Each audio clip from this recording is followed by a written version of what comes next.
to the Married at First Sight, Season 17, Episode 3 review. This is Couples Couch with Prime Time. And Cam. You see him? You see him? We coming. I didn't know you were going to call yourself Prime Time. I don't call myself that. That's what they call me. You know what? All right, Prime Time. Let's get into this week's episode. But before we do, let's get into a little bit of housekeeping. Do you have time for that? I know your schedule's busy. We'll see what happens. As I drink from my gold flask. That you sure somebody's spitting. Shout out to Dave Chappelle. All right, let's get into housekeeping. If you are new to our channel, welcome. If you are not new, welcome back. You know what I'm about to say. This will be a high-level overview. We do not get into the nitty-gritty details of everything that happened in the episode unless we see fit. We're only giving the highlights of what's important, right? Also, be sure to hit the like and the subscribe button to support our channel and continue to expand our reach further across YouTube. Shop our merch. Our merch is always going to be in stock. It's just there, waiting for you to order it. It's vintage. By the time we sell another order, it's going to be a vintage shirt. Order the vintage Couples Couch shirts. Yeah. We have plenty of items in stock for you. The link to our site is in the comment section below this video. Also, follow us on Instagram, the Instagram.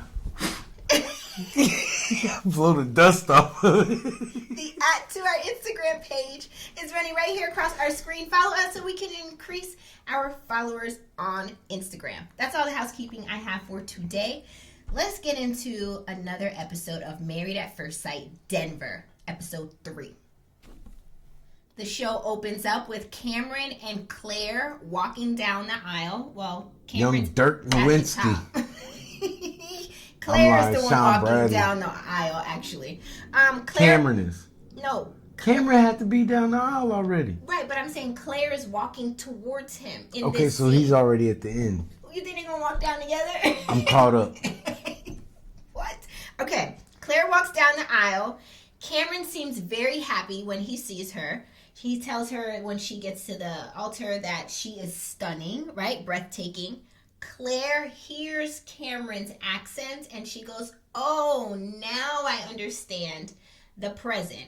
And then Cameron said, "Yeah, maybe I should have written a note to explain further. So you got it." But now she gets it. That the kiwi bird stuffed animal that he gave her as a wedding gift is because he's from New Zealand. That's why. Right? Prime time. Are you here or are you asleep behind? Oh, my bad. I just closed my eyes for a second. The damn glasses are so dark, I can't tell if you here or you ain't here. Well, what did she think? What kind of bird did she think it was? A beat up pigeon? Pigeon? I'll put pigeon and penguin together. Like, it's a cute, like, oh, I should have explained. Yeah, In this scene, while they're giving their vows and getting to know each other at the altar, I noticed how tall, very tall Cameron is, right? Compared to literally everybody else in the room. I didn't notice how tall he was until she was like, "Your navel stinks."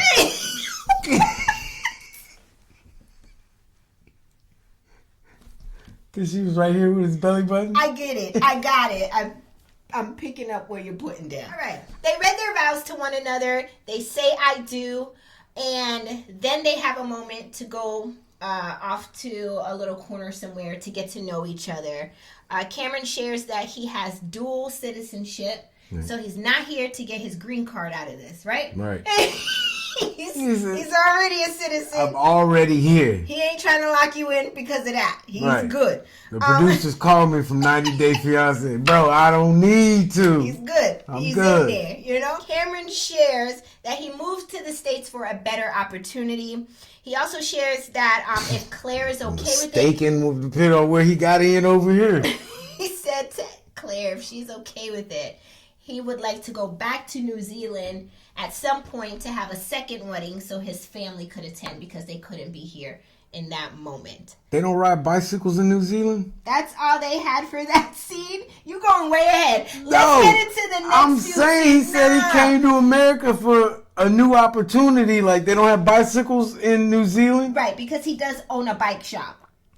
Correct. Listen, I don't know what's going down over there. I'm just asking. I can't ask questions. Just saying. That's all that happens in that scene. Let's move on into the next scene in this episode. People get killed on this episode for asking questions. It's not my fault you can't answer them. In the next few scenes, we see the couples or the newlyweds, right? Mm-hmm. Taking their wedding photos. Emily said she's starting to feel like a wife, right? She's feeling like a wife. What is all this? Brennan says, I'm actually very tired, so I have to do all this to keep myself awake. Like, popping. Brennan says he is hopeful they can spend a lifetime together.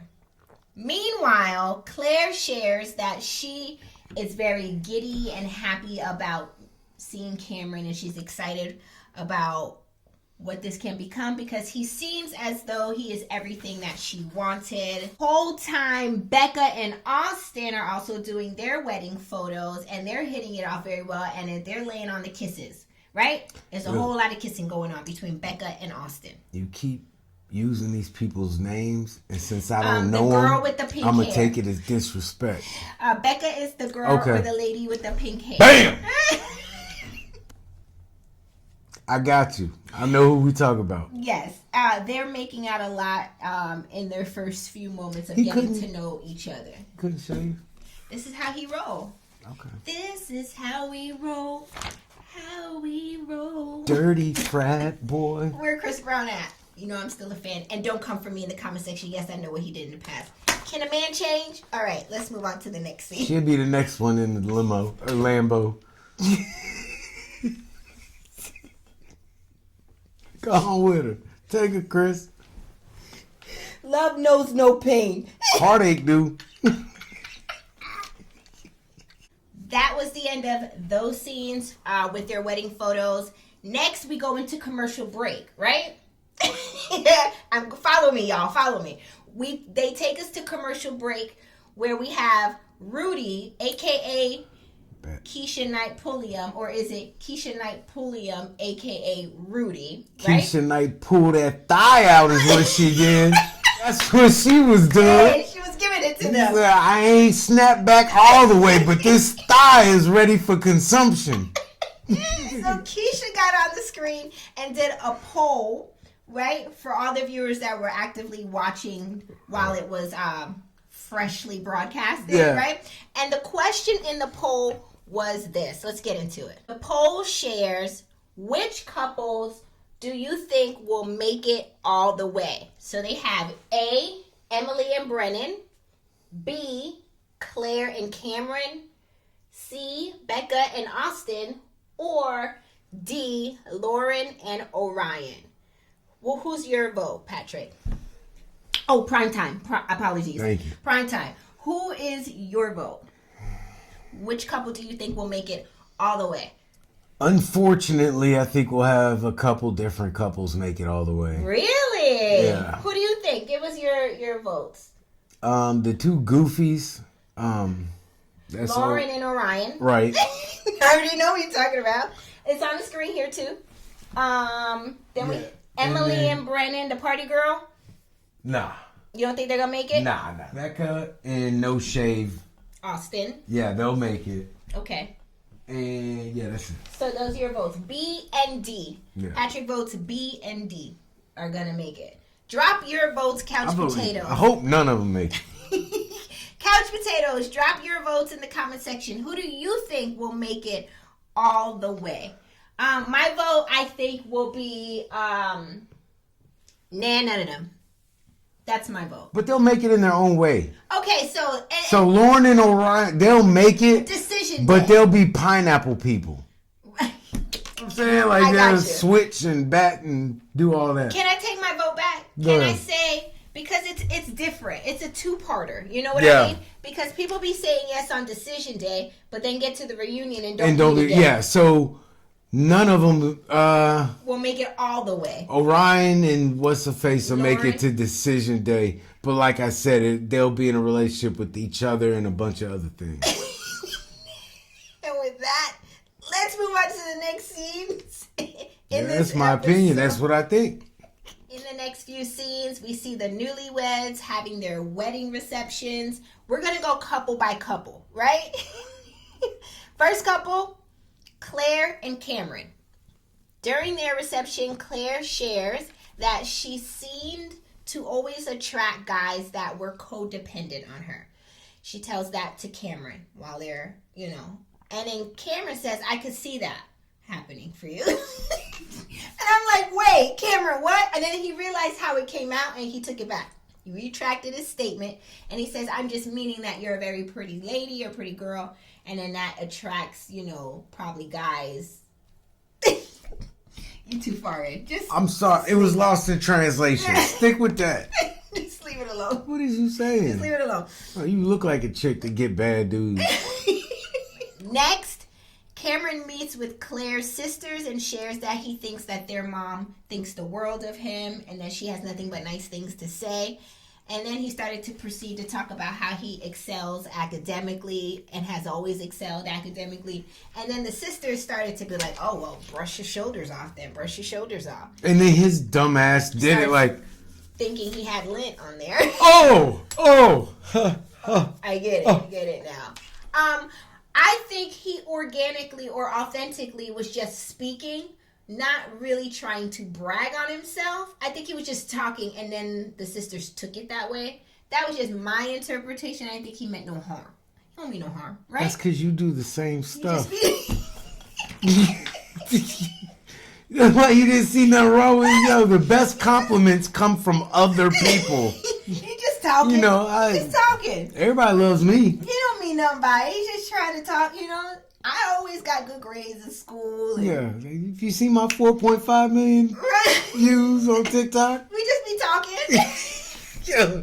She's like, I think they just interpreted him wrong. They No. took it wrong. He didn't mean nothing by it. He was wrong for that. Like, if you ever talking about yourself too much, he didn't mean nothing by it. Self-awareness. We see each other, Cameron. Okay, next.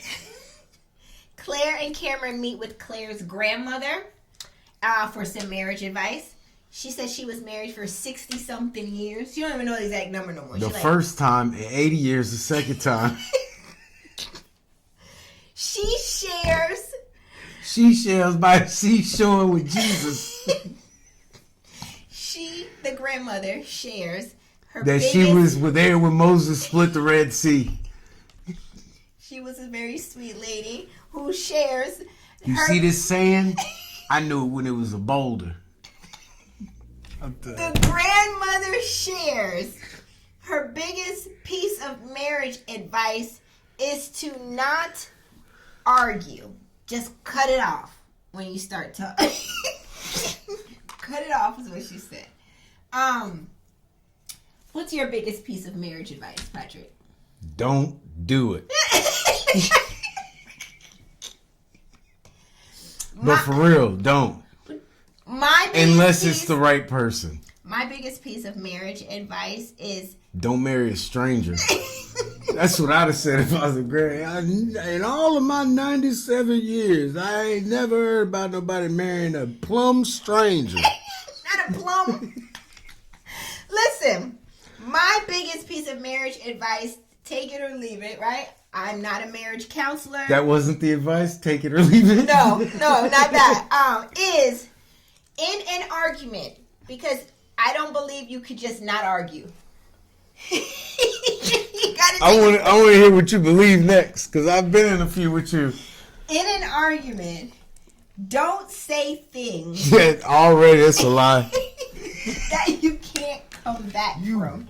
Bitch! Also me. 20 minutes later. And your mama ain't I don't say that. I swear. With your punk ass. Not the 20 minutes later. That's my marriage advice. If you go fight strong. No, I'm just kidding. I'm just kidding. If you're gonna fight, if you have to. And you're small. Karate chop him in the throat. Talk the loudest You can. No, I'm just kidding. I'm just kidding. And dare a mother. Would. No, honestly, don't say things that you can't come back from. Meaning, you don't want to find somebody who's very forgiving or forgetful. Did you? Seriously, because you don't want them to be hurt forever. You know, you just all you just jokes, give a light just dig. facts. You just give a little light dig in your argument. You don't want to chop him, by the knees. You just you just want to give him a light scratch to let him know who you is. Y'all ever see and you ain't the one ordered to. Y'all ever see those videos when a parent will be on the phone, act like they're on the phone with someone, they'll bring their kid in there like, yeah, and I get up and run 3 miles every morning at 6 a.m. and then I come home and eat oatmeal, and the kid's looking like, what are you talking about? That's how I'm looking at you right now. Like, don't say things you can't come back from. Don't say things malice. With malice. To intentionally cut him at the knees. We don't want to do that. Also you. That's why you're no good reading ass. You can't go without me. You couldn't read none of the contracts. I can read, y'all. He lying. I would never. Not today. Let's move on to the next thing before we get ourselves in trouble. Next, Becca and Austin. Pink hair, right? No shave, as you call him. Austin shares with Becca's family that he was astonished at how much him and Becca have in common. So apparently the experts did their job because clearly he says that they're a match, right? They're matching up. Becca tells Austin's family that she was worried that her person would be in it for the wrong reason, like here for the likes, here for the gram, here for the followers, kind of a vibe. But as soon as she saw him crying at the altar, she knew that he was an authentic person and was here for the right reasons. My eyes watering. You ain't no good. Oh, look at her. You ain't no there good. She is. She's your queen to be. A vision of success. I don't know the words. We don't want to mess up a classic, right? Well, they did. But she Coming said, to America 2 was trash. Okay, we're not reviewing that right now. That angers me. Becca thought that Austin was giving authentic vibes because of his energy and his crying and his tears at the altar. So let her have that, right? In her moment. Let's move on into the next Never scene. met a con man. Or let's move on into the next couple. All right. At their wedding reception. Ready? Lauren and Orion. The wedding receptions commence, right? With them having their first dance. Orion shares with Lauren that he is an independent contractor in construction and he lives at home with his mom. Lauren says after losing her mom, she realizes now that she wishes she could have stayed home longer to have more time with them. I can understand that totally. But she says to him, ain't nothing out here in these streets but bills. So as long as you're at home and you're smart with your time, meaning you're saving your money so you can get you a place, then there's nothing wrong with it. I saw nothing wrong with what she said. Okay. I saw absolutely nothing wrong. Lauren then shares with Orion's family that she tends to seek external validation from people, and she knows that that's her red flag, and that's something that she needs to work on. That's her internal battle. Right? Right. Okay, at least she's self-aware. To me. Right? We'll see how she acts on it. Yeah, true. I see people, I react emotionally and I'm trying to work on it. Yeah. Oh, girl, your shoes don't match your outfit. Bitch, who you talking about? I know you I ain't. know you ain't. I know you I've ain't. been trying. Listen. I'm trying. Listen. But they don't want to let me.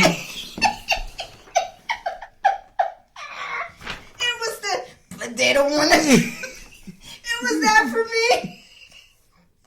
Next, Orion sits down and speaks with Lauren's dad during the reception, and her dad ain't for the BS. He's going straight hard into these questions on Orion.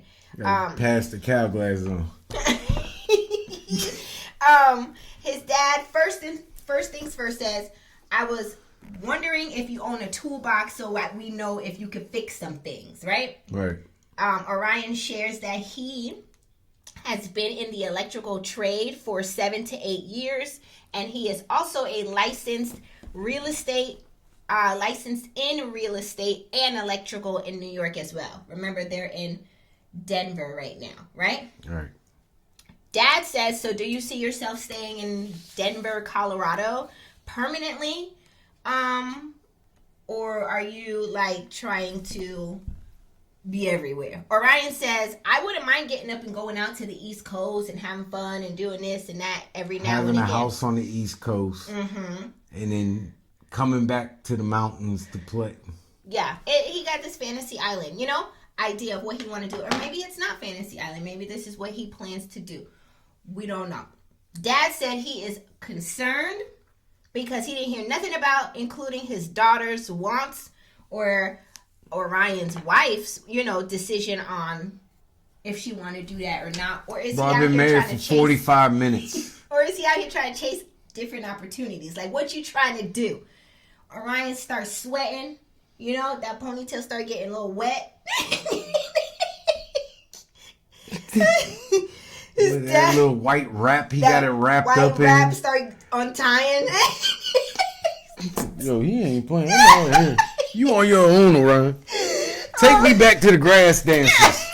Where the grass dancers at? Dad says, or asks, what are your expectations and requirements of a marriage? This was giving really interview vibes for me. These questions, it's like, tell me about a time when you were in a situation where you had conflict, but you had 3 pieces of resources that you used. It's like, hell, I'm giving over my daughter. I can't ask you some questions. I don't want these. You asking.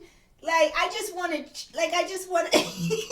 Right. You just want to make it easy, right? You just want to run off with my daughter, and I don't even know your middle name. Get the hell out of here. I just don't want all this pressure. Like, can I cut my steak in peace, and eat and drink and be merry for a little bit before you start asking me what are my... Why do you have dinner plates in your ears? So Orion says he grew up in a matriarch because the women in his culture, they run the show for him. And this is why he didn't date within his culture, because he doesn't like being bossed around. Dad started to have a pause. Say what? Dad was like, wait, run that back one time for me. Orion says, well, my idea of marriage is mutual respect. And Dad was looking at him like, you could say whatever you want to say in this moment because you already married my daughter. So it's not like you need to gain my approval right now. And then Orion was like, well, I actually do want to get your approval. And he's like, well, that's going to take time because I'm going to have to see. Because you full of shit. Straight like that. Yeah, you spoke your mind. Now my turn, right? Okay, go ahead. Okay. Because you full of it, bro. Okay. You don't like your culture's matriarch. They're very bossy. That's what he says. But you 30-something years old living at home with your mama. Here's my thing. No! I'm not done. Here's my thing. No! I'm not going to cook the dinner, put it in front of you for you to spit in it, eat it, and tell me it wasn't good. You live in my house under my rules. Yeah, I'm bossy. You a grown-ass man trying to split utilities with me. Can I say something? Yo, how dare you open your mouth about a woman you live under? Literally.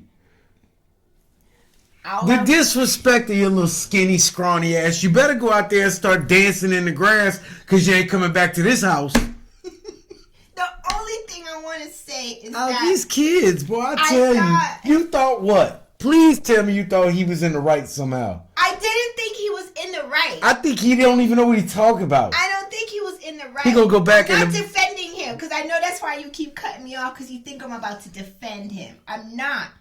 All I'm gonna say is Lauren's dad was a little bit rough and tough. You're marrying my daughter and you're a stranger. What is your credit score? There was no friendliness. I'm not your friend. I'm your father-in-law. I mean, his decent, being Can you be a little bit? No. Your soft You have skills, dumb-ass answers. His soft skills weren't there for I know bullshit when I smell it. Can I get a little I don't bit of have to soft take skills? a taste to know what it is. Can we get a little bit of soft skills? No. You know? No. Like the gentle conversation? No. You see this suit? It look nice on me, don't it? Because I'm a hard worker. Yeah. Okay, I get that. And if I'm going to put my parent hat on, because you're in parent hat mode, right? No, I'm in smart individual hat. I'm going to put my parent hat on. I, of course, would question whoever is marrying Peyton and PJ. I want to make sure that they got their heads screwed on. Kamara, you go background check somebody take Kamara or Peyton to a movie. I know. And then follow them. I know. But I'm saying he just came. You can ask the same questions, but your delivery can be different, right? I'm a man. Why do I want to be cuddly when I'm talking to someone that is trying to take over my job as a protector over my job? I don't want to. I'm talking out of both sides of my neck. And this ambiguous dude sitting in front of me that you go on dates with dudes and I'm supposed to just, no. Ask your questions, Pops. And if he can't answer them, pressure him more. I agree. I'm talking out of both sides of my neck.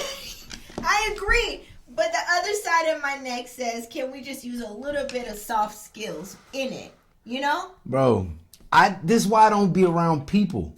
When you start talking and your talk don't match up, I asked you what you do for work. You tell me you got a license in New York. We in Colorado. What do you do He's here? telling what his skill set is, right? He's telling him what he has achieved. I'm not hiring you. I don't need your resume. I don't need your background work history. I can't tell. The questions were strong. Yeah, I'm asking the questions. You're not giving me a whole lot of answers. You're just leaving it out there. That's all that happened. Oh, I'd like to get a house on the East Coast and maybe one in Colorado. So you're not going to speed me up. I can keep going. We can sit here and tell each other fantasies all day. Oh, shit, I'd like to get a yacht and park it off of Koba or Cozumel or something. All I'm saying What is you got? Well, I got a twin bed at my mom's house, and she bitches at me. And that's all that happened in that whole conversation. I don't want to date nobody like my mom because she bitches at me. But I live in her house. And I'm an independent construction worker. It sounds like you just a temporary day laborer. Not daily work, daily pay. I'm done. I am moving on into the next. Show me a W-2. That's what I want to see. Prime time. Don't let his confidence make you feel. I got luggage, and it's coming with me, and it's Louis. We're moving on to the next scene. Let's see what happened with the next couple at their reception. Good grief. You get me going, I get to hitting this period, but. And another thing. Next couple at their reception is Emily and Brennan.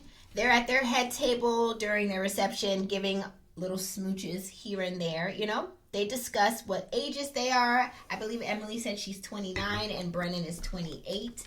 I believe Emily brings up the bachelor parties and she was asking, like, how did he do? She was sharing with him, like, yo, I was out here, like, drinking shots off the male strippers. Sucking fingers.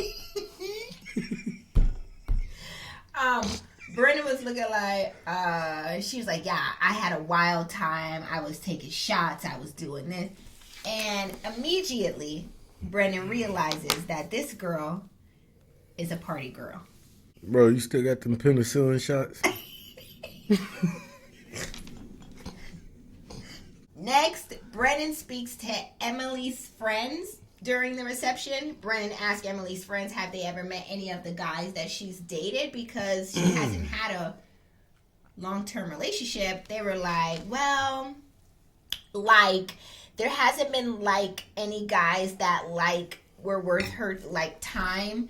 Like, if it didn't work for her, then, like, you know, I would be like, then maybe it couldn't, like, work.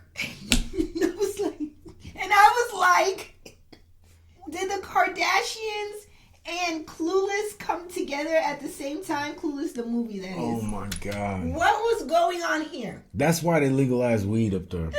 Because to get through a just conversation. to talk to somebody. And it's like they're singing, and then they're like, and then shoot me. She really wants to be a better person, and she wants to get married because that will work for her. And I think if they did anything what in the raisins in the map potato salad is going on? It was too much. Clearly, it was too much. I stopped listening. I couldn't understand where we were going with this conversation. I think Brennan immediately felt the same tuned way. out. Yeah, Brennan felt the same way. Whole time, Emily is talking to his friends, and Emily is telling Brennan's friends that, you know, I know that you might be questioning, why am I trying to get married if I never held down a relationship before? That's not really a red flag. We didn't even know that. That's not even really a red flag. No, the Asian dude was so into everything she was saying. He was waiting on her OnlyFans address. Like, just drop the addy. He was. I will give you $8 a month. I'm trying to see what you got on your OnlyFans. Next to him was the other friend looking like John Travolta, thinking, I want her face off. Tell me he wasn't giving John Travolta vibes. He was. The older John Travolta, that is. From Face Off. Yes. The bald head. I want face off. And then they did the little, you know how they do that little. With his dog. Your fingers stink. I'm done. Okay. Meanwhile, Emily proceeds to tell their Brennan's friends as well that she's open to hooking up because he is her husband, you know. Age dude. Word? He couldn't lean in any closer.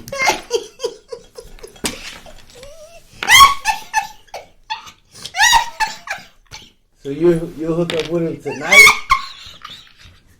Like, what you mean? Like all the way hook up? And y'all gonna talk and cuddle? You just like get to the business. That's what's up. That's what's up. Respect. I think we done here, fellas. Let's let them get on with their night. That was it. That happened. What about pictures? Like, if he wanted pictures, could he take pictures? Word. Pictures. Close. Oh, you a wild individual.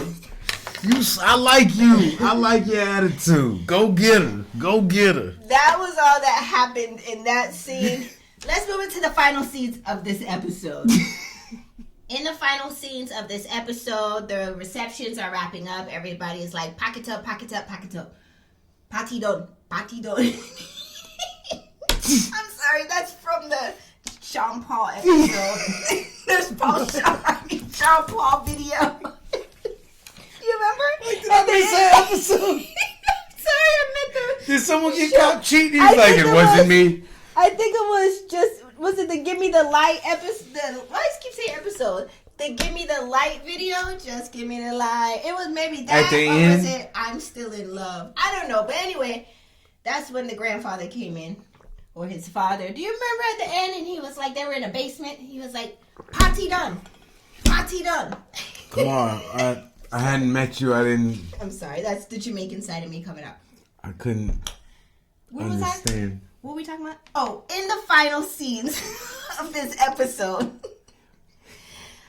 Party done, right? Claire and Cameron are seen riding out. Riding dirty. They see me riding on a bicycle. You put me on this bicycle? Inside the venue. Why are y'all inside the house? I don't know who mama y'all was raised under. I wish you would ride a bicycle through Patricia house. Patricia house? What, Pauline's living room? First of all, my mom don't even want your footprint on her tile. She's like, I can see your toes in the tile. She come behind you like one of the people, the curlers in the Olympics. Like you walking, my mom is a neat freak to the next power, but that's a whole other episode, okay? I'll tell you about that trauma. But y'all gonna put me on the back of this tricycle. Inside a building. why do y'all have me out here riding dirty in these people's venues? So when they come in here and kick us all out, now y'all gonna blame me for riding. Yeah, we want these rims over. So they out here They riding. ain't got no around. brakes. And We just got married. Can you give us a pump? the dude riding the bike is like, now how I get in this? Yeah, he got his ass all in their face, right? On a 10 speed. Hold on, let me get in the right gear. I'm tired. Y'all gonna have to push. Okay. We ain't gonna make it up this hill. Somebody gonna have to get off and push. The couples all head out the venue to their cars to get ready to spend their first night. And these two sitting on the bicycle like, really? Everybody else going in a car? Congratulations, you get to ride this bike down the street to a tent. They all head out for their first night as husband and wife. And then boom, that's the end of episode 3. Did this episode give everything it was supposed to have? Gave? Drop your comments in the comment section below. We would Once love to again, hear the from you. prequel for the next episode gave more than what this episode gave. When Lauren gets confronted about cheating or sleeping with somebody else, she's like, what? So here's my thing, because Married at First Sight ain't gonna set me up for the okie doke. She's probably talking about a relationship before they got together, yeah. Right, and then he's probably, this is all of my assumptions that I have no proof or nothing, but I highly doubt that she cheated on him in the next 8 weeks. I don't believe it's a cheating allegation. I believe it's probably something in her past, and he's like, so you slept with him? You know, he only bought you one drink and you laid it down for that? You know? You don't have the balls or the backbone to talk like that. He's like, He just bought you some loaded fries and you laid down with him? It really hurt my feelings when I walked in and you were ass up in front of my buddy. That it took me back to a place. So, Married at First Sight, what you ain't gonna do is trick me. You know, I'm no fool. I know that this is what they call a lead up to nothing. Fugazi. And with that, go suck your mother. I'm sorry. And with that, that's the end of